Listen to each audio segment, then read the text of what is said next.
Louise Carrier étudie pour une maîtrise en théologie à l'Université de Montréal. Jeune adolescente, elle laisse tomber Dieu et la religion. 10 ans plus tard, elle passe devant une église, y entre et sa vie change. Vous rencontrerez Louise Carrier dans quelques instants. Mesdames, Messieurs, bienvenue à l'émission Toute la Bible en parle. Nous avons le privilège d'accueillir à nouveau Guylaine Lacroix, notre chanteuse, est de retour parmi nous. Et un peu plus tard, après l'entrevue, elle vous posera la question: crois-tu vraiment que ta vie t'appartient? Et pour l'instant, nous aimerions vous offrir La destinée de l'homme. C'est une brochure de plusieurs pages qui vous est offerte tout à fait gratuitement, La destinée de l'homme. Il vous suffit d'en faire la demande dès cet instant au cours de l'émission. Vous pouvez déjà composer les numéros, un numéro de votre région, et demander La destinée de l'homme. Nous l'avons déjà offert à l'émission et nous avons pensé que ça vous intéresserait d'avoir encore une fois l'occasion de demander ce petit livre. N'oubliez pas que vous pouvez aussi vous prévaloir d'un joli petit album, le Nouveau Testament. Il est complet. Tous les livres du Nouveau Testament y sont à l'intérieur. En plus, il y a les psaumes, 150 psaumes à l'intérieur de ce petit livre. Il vous suffit d'écrire au Gédéon pour le recevoir. N'oubliez pas que vous pouvez aussi nous demander les adresses, les heures de nos groupes bibliques. Si vous désirez faire partie d'un groupe biblique d'études, il suffit tout simplement de nous appeler et de demander à quel endroit vous pouvez nous rencontrer. Il nous fera vraiment plaisir de vous connaître. Maintenant, c'est notre privilège de nous rendre auprès de Louise Carrier qui donne son témoignage. Bonjour, Louise Carrier. Bonjour. La première fois que je vous ai rencontré, Louise, vous veniez d'arriver en mobilette, je pense qu'on appelait ça. Oui, oui. Vous voulez nous en parler un petit peu et qu'est-ce qu'était cette rencontre? Vous avez eu un peu d'expérience avec la Ligue aussi, comme on a entendu à l'émission déjà ici. Je me souviens, c'est ça, c'était en 81, 82. C'était un temps de ma vie, justement, où je me promenais en mobilette parce que j'ai passé un été à travailler à la ronde, puis j'avais besoin de moyens de transport parce qu'on finissait très tard le soir. Mais je me souviens, c'est ça, j'avais la réputation de la personne qui se promenait avec la petite mobilette orange. C'est justement l'endroit où on s'était rencontrés, c'était à la Ligue pour la lecture de la Bible, c'est ça. Puis j'avais fait la connaissance de la personne qui dirigeait ça. Et c'était surprenant d'ailleurs parce que je m'étais convertie très peu de temps avant. Moi, je me suis convertie à l'automne de 1980. Puis tout de suite, en février 81, j'avais rencontré M. Danny Lauguet, qui était intéressé par le récit de ma conversion, puis qui voulait que je travaille un peu pour la Ligue pour la lecture de la Bible. Puis, bon, je me sentais pas encore tellement familiarisée avec ça, puis je pouvais pas dire que je connaissais bien la Bible à ce moment-là. J'étais certainement pas une autorité dans le domaine, mais ça m'intéressait beaucoup. Alors, j'ai commencé à travailler pour eux à ce moment-là. Nous avons eu d'ailleurs de très bonnes années, des années décisives pour la Ligue.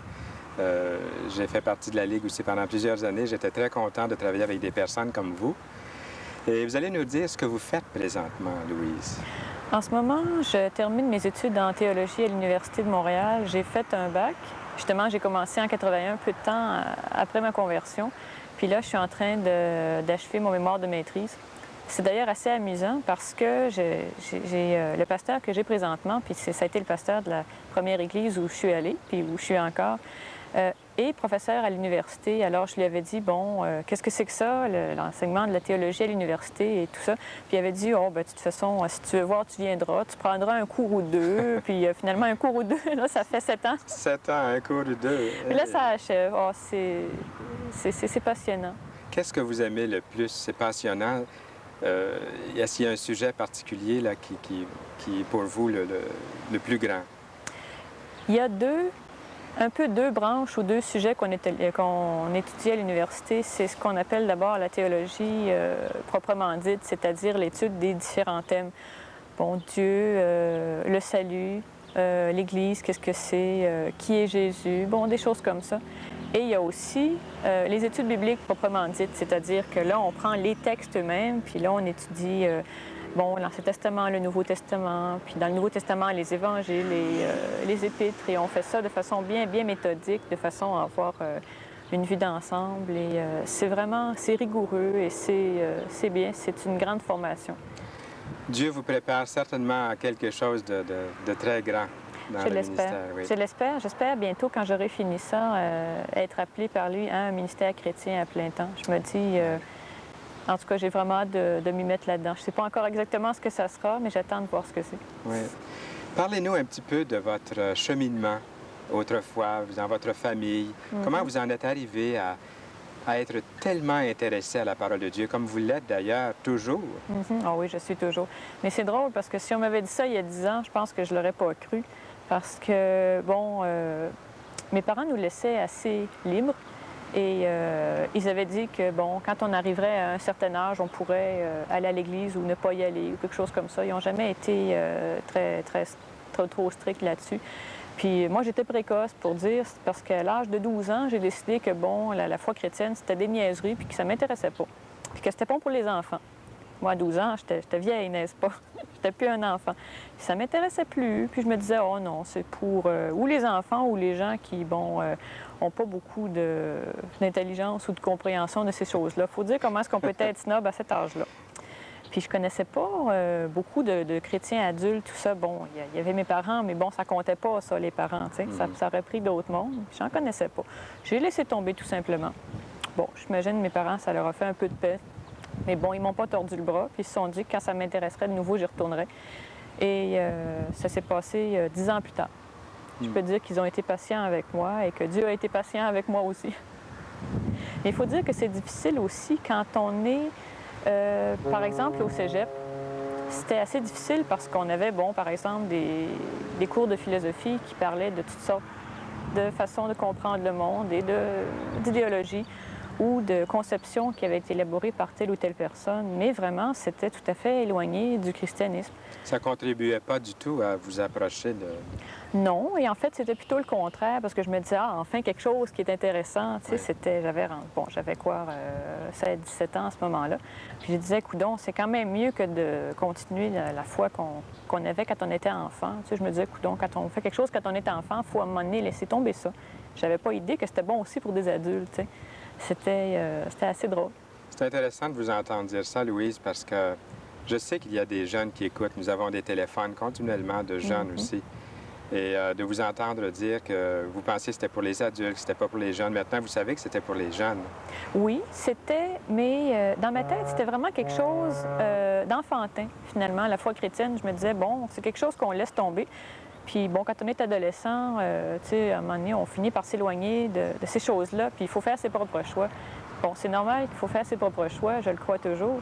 Mais dans ma tête, choisir, ça voulait dire choisir autre chose. Ah oui. Et je me suis rendu compte à un moment donné, justement, quand je me suis convertie, que c'est quelque chose la foi chrétienne, qui convient à tous les âges.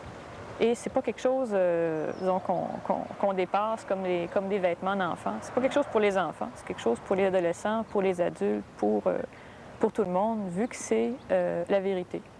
Ce qui fait que ça m'a pris beaucoup de temps avant de comprendre ça. J'avais 22 ans quand je me suis convertie, puis je dois dire que il a fallu que je torde mon orgueil un peu ou que Dieu le torde. Parce que pour moi, c'était vraiment un petit peu comme de revenir à l'enfance, de recommencer à croire ces choses-là. Ah oui. Puis j'étais prête à croire à toutes sortes de choses que je trouvais beaucoup plus matures puis beaucoup plus le fun. Mais ça ne m'intéressait pas vraiment. Mais j'y suis venue à reculons, comme on dit, mais j'y suis venue. Quand je me suis converti, ça doit sonner dans la tête des gens comme un peu mystérieux. C'est mystérieux et je pense que c'est en effet un certain mystère parce que la personne sait un peu ce qui s'est passé, mais on ne peut jamais l'expliquer complètement. Comme moi, bon, je peux l'expliquer dans des termes très, très simples. C'est qu'à cette époque-là, bon, j'avais fini mon premier cours à l'université. J'avais une formation comme diététiste, puis bon, juste à ce moment-là, il y a eu des coupures de poste, des coupures de budget et tout. Fait que moi, je suis restée là à me tourner les pouces. J'ai pris un emploi temporaire. Après 6 mois, bon, j'étais tannée. Là, je me suis dit, bon, qu'est-ce que je fais? Tu sais, j'avais rien à faire dans la vie. J'étais un peu désorientée. J'ai dit, coudonc, là, ça commençait à me travailler un peu. J'ai dit, je pourrais toujours faire des choses que j'ai pas faites depuis longtemps. Bon, j'ai commencé à lire un petit peu de la littérature, des choses pour le plaisir, ça faisait du bien. J'avais pas eu le temps, j'avais étudié tout le temps. Puis à un moment donné, là, il y avait une question qui me travaillait un peu. J'ai dit, coudonc, Dieu, puis la foi, j'ai laissé ça il y a longtemps, mais... Ça revenait, là? Oui, mais je me disais, c'est pas tellement honnête de quitter ça à 12 ans puis de poser un jugement définitif. Il faut que je réétudie ça un petit peu. Puis quand j'aurais posé le même jugement, là, j'aurais réglé le problème pour le restant de mes jours. Sauf que ça m'a joué un tour. Ça n'a pas du tout donné le résultat que je pensais. J'ai commencé à lire un peu les évangiles. Bon, je me suis acheté une Bible. Je suis allée dans une église que j'avais vue. Bon, j'étais passée devant, puis je suis allée voir ce que c'était. J'ai acheté une Bible, comme je voyais qu'il y en avait une dans l'église. J'en ai acheté une pareille. Je connaissais rien là-dedans, vraiment. Je suis allée voir, la seule chose que je connaissais vaguement, c'était les histoires de Jésus. Je commençais à lire ça. Et là, j'ai fait une grosse découverte, quelque chose à quoi je m'attendais absolument pas. C'était que le Dieu auquel je croyais pas, puis que je rejetais, c'était pas celui dont Jésus parlait. Jésus parlait pas du tout d'une sorte de Dieu collé dans un ciel et qui tire les fils des marionnettes qu'on est. C'était absolument le contraire. Moi, je voulais pas croire à ça. Je me disais, si c'est ça le Dieu de la Bible, j'y croirais pas. Mais c'était pas ça. C'était pas ça du tout. Jésus parlait d'un Père qui nous aime, qui nous a créés, mais qui tout de même nous laisse libres. Et tout chez lui est gratuit. La grâce, c'est ça, c'est la gratuité, c'est gratuit. Il nous aime parce qu'on existe. Il n'aime pas juste les bons puis les moins bons, il les laisse de côté, il aime tout le monde. Il m'aimait même moi, même si je l'avais délaissé pendant 10 ans. Oui. Et c'était un cadeau que je pouvais accepter ou que je pouvais refuser. Puis j'ai dit, si c'est ça, je peux pas faire autrement que de l'accepter. Et c'est à ce moment-là que je me suis convertie. Je ne peux pas donner un jour précis, mais c'était à l'automne de 1980. Ça fait un bout de temps. Ça fait maintenant 8 ans. Ça passe vite. Eh oui. Puis je me demande comment vous avez choisi une église plus qu'une autre. Vous êtes passé devant l'église. Oui. Puis vous avez vu cette église-là. Les portes étaient ouvertes, vous êtes entrés. C'est un peu ce qui s'est produit? Ou... Bien, c'est assez drôle. C'est simplement parce qu'à ce moment-là, je travaillais comme agent de sécurité. En tout cas, j'en ai fait des petits métiers puis des choses comme ça. Et je passais justement devant cette église-là. Puis je trouvais ça un petit peu étonnant parce que c'était pas une église catholique. C'était écrit « Église évangélique luthérienne ». J'ai dit « Ah bon, qu'est-ce que c'est ça, l'Église évangélique luthérienne? » T'sais, évangélique, ça me disait rien. Luthérienne, encore moins. Église... passe encore, mais pas beaucoup. J'ai dit, moi qui connais un petit peu l'Église catholique, mais bon, c'est quand même assez loin derrière moi, je vais aller voir ce que ça dit. Et je suis entrée là-dedans. Bon, j'avais vu l'heure du culte, je suis allée là, puis vraiment, j'ai été saisie. C'était l'Évangile comme je commençais un petit peu à le comprendre en lisant ma Bible, et je suis restée depuis ce temps-là. Mais c'est bien d'avoir des gens avec qui on peut échanger, puis partager, puis des frères et des sœurs dans la foi, comme on dit. Parce que quand on reste tout seul chez soi, on peut se faire sa petite religion à part, puis tout ça. Puis bon, on n'a pas beaucoup de critères pour vérifier si c'est conforme à ce que Dieu dit ou ce que Dieu veut. Mais quand on est avec des frères et des sœurs, ça aide beaucoup. Ça m'a beaucoup aidé. Ça, ce sont des frères et des sœurs spirituels. Oui. Est-ce que c'est une question un peu personnelle, Louise, mais... Comment a été la réaction chez vous? Par exemple, vos parents vous avaient laissé libre, comme vous avez mentionné, que, rendu à un certain âge, vous pouviez choisir vous-même. Est-ce qu'ils ont été déçus un petit peu de votre choix? Parce qu'aujourd'hui, vraiment, vous connaissez Jésus-Christ. Oui. Dans votre vie, vous le servez, vous l'aimez. Puis, quelle a été leur réaction à l'époque? Je ne peux pas vraiment parler de ma mère parce qu'elle était déjà malade à ce moment-là. Elle est restée malade pendant plusieurs années, puis là, elle est décédée il y a 2 ans maintenant. Mon père, qui était vraiment un petit peu étonné, a quand même bien accepté ça. Puis je pense qu'il s'est dit très, très logiquement que l'essentiel, c'était de connaître le Seigneur Jésus, puis d'avoir une relation personnelle avec lui, pas comme juste un personnage de l'histoire, mais comme quelqu'un qui est mort, mais qui est ressuscité, avec qui on peut partager. Et il était content de ça.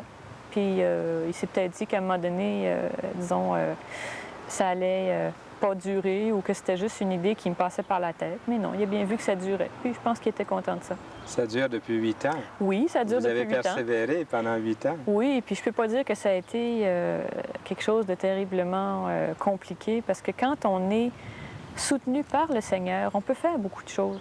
Quand on est seul, des fois, ça nous semble une montagne. Mais ce que je crois vraiment, entre autres choses, une chose que je crois beaucoup, c'est que ce que Dieu nous demande de faire, il nous donne aussi la force de le faire. Puis il ne faut pas se dire qu'on est tout seul. C'est pas vrai qu'on est tout seul. Quand on lui demande sa force, il la donne. Sa force toute puissante. Oui, Oui. ah oui, qui peut faire beaucoup plus de choses qu'on peut imaginer. Maintenant, Louise, c'est vrai que tantôt vous avez dit que j'ai l'impression en vous écoutant que c'est le Seigneur qui est en train de vous diriger. Vous ne savez pas encore trop ce qui vous attend pour l'avenir parce que c'est entre les mains de Dieu. Vous avez une bonne préparation derrière vous.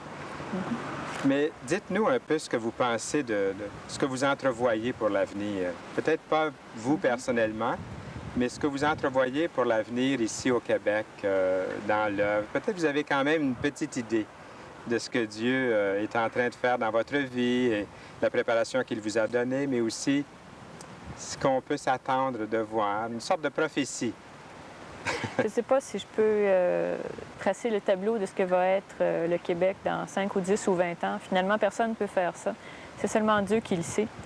Mais je pense que si les choses continuent comme ça, les églises chrétiennes vont continuer à se développer.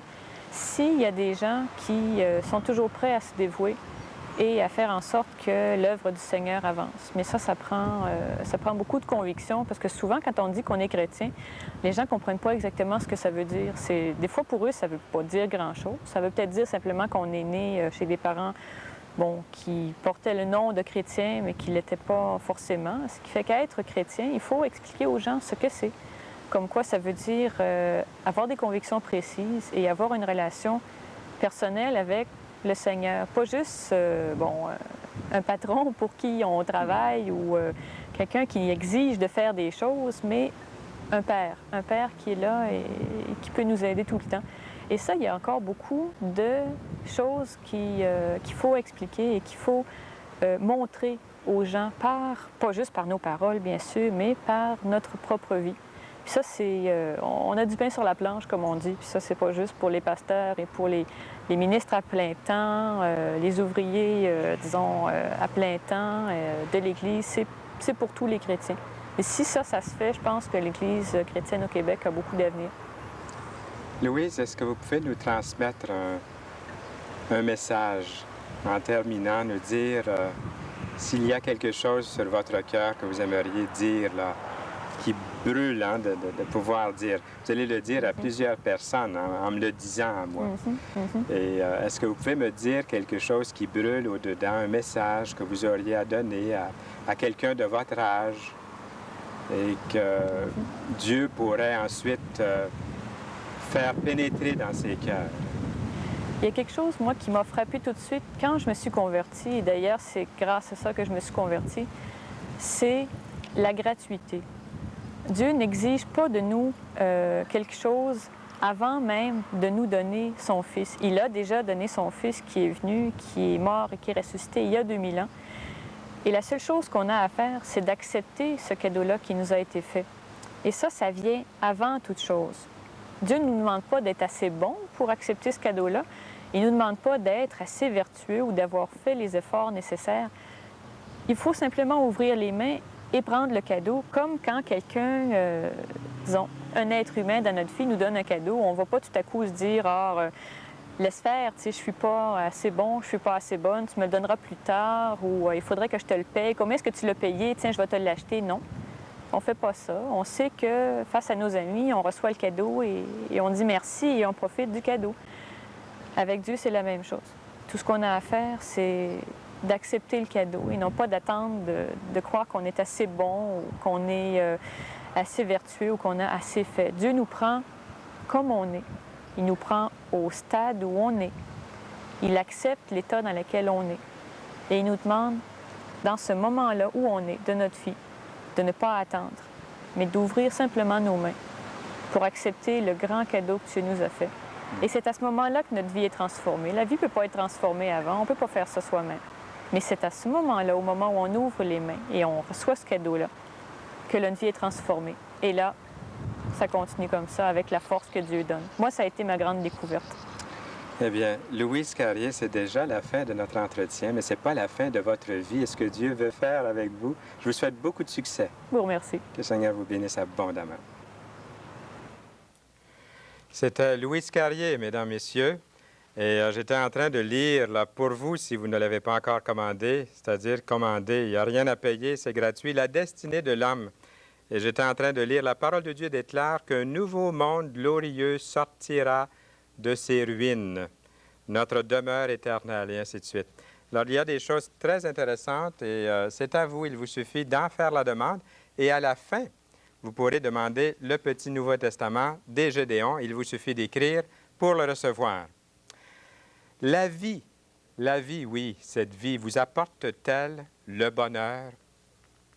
Êtes-vous rassasié? Guylaine Lacroix, qui est là, apporte une réponse biblique à vos questions et non pas seulement à celle qui vient d'être posée. C'est un message qu'elle vous adresse. Nous vous écoutons, Guylaine.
Lui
Oui, comme l'a si bien chanté Guylaine Lacroix, merci beaucoup.